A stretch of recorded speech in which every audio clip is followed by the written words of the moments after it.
Welcome everyone to the next episode of Total Extreme Wrestling 2020, where I'm booking the Invasion in WWF in 2001. It is Sunday Night Heat for week 2 of August in 2001. I do have a lot of like the I do have a lot of angles that are basically reserved for Sunday Night Heat because they involve wrestlers who are ranked unimportant. But anyway, let's start the show. I'll go over what happened backstage before Sunday Night Heat, afterwards, like always.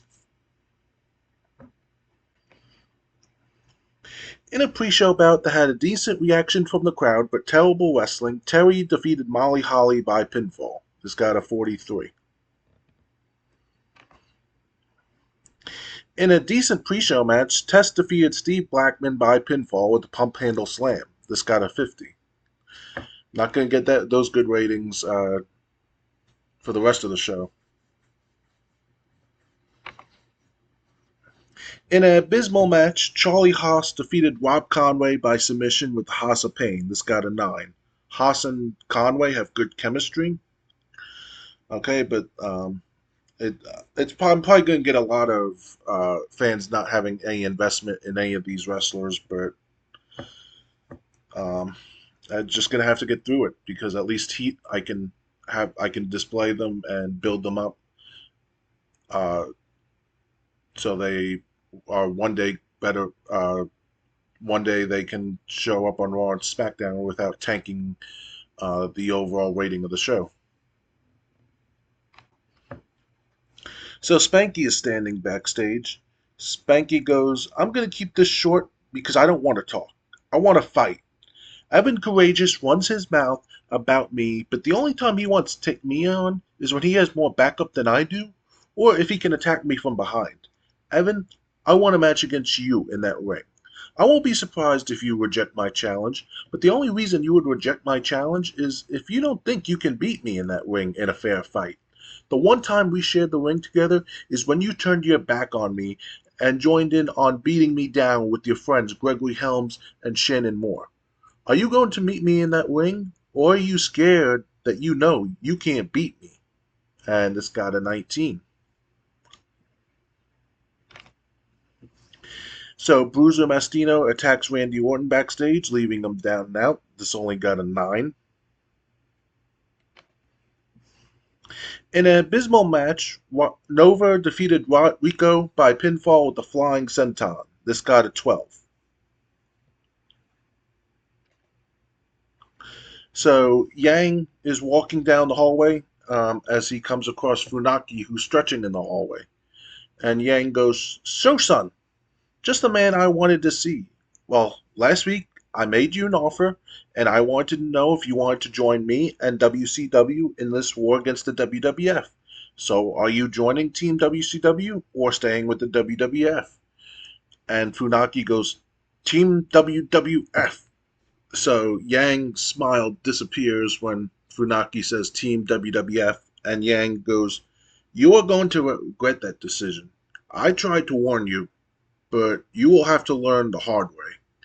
And Yang just backs up from Funaki as Yang keeps his eyes on Funaki, and Funaki's keeping his eyes on Yang.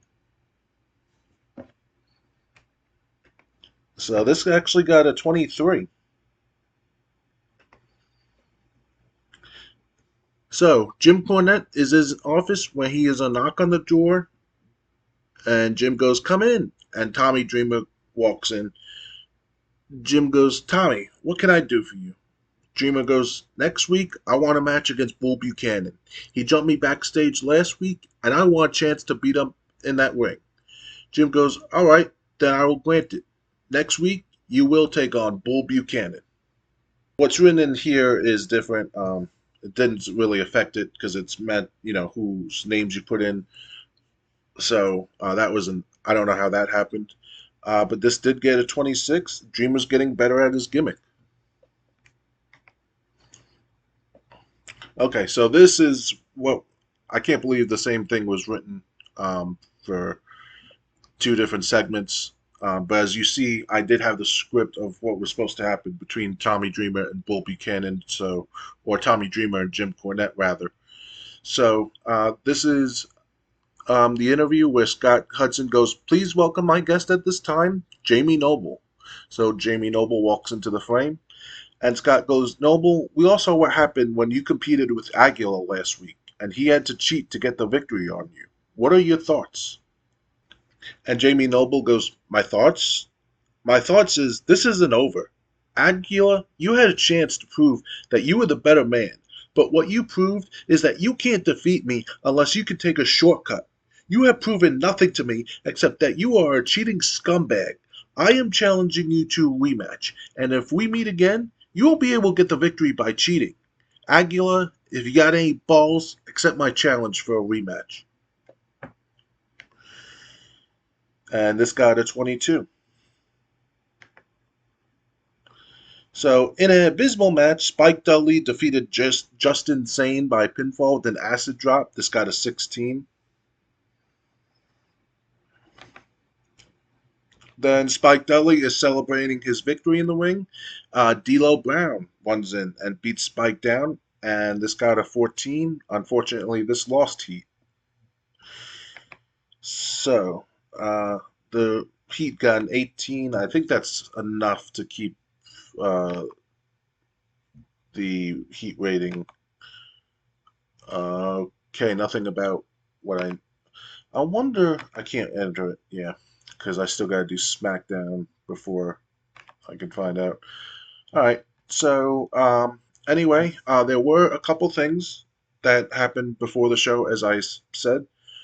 Johnny Ace was suspended for starting a backstage fight with Grandmaster Sexay, and beating him up. Johnny Ace was very unhappy with the suspension, and Grandmaster Sexay was happy that Johnny Ace got suspended for starting the fight and then beating up Grandmaster. Chris Benoit was given a stern warning for showing up late. Nothing noteworthy happened from it. Deborah was fined for missing a meeting with the road agent. Nothing noteworthy happened from it. And that was Sunday Night Heat. So I hope you enjoyed this.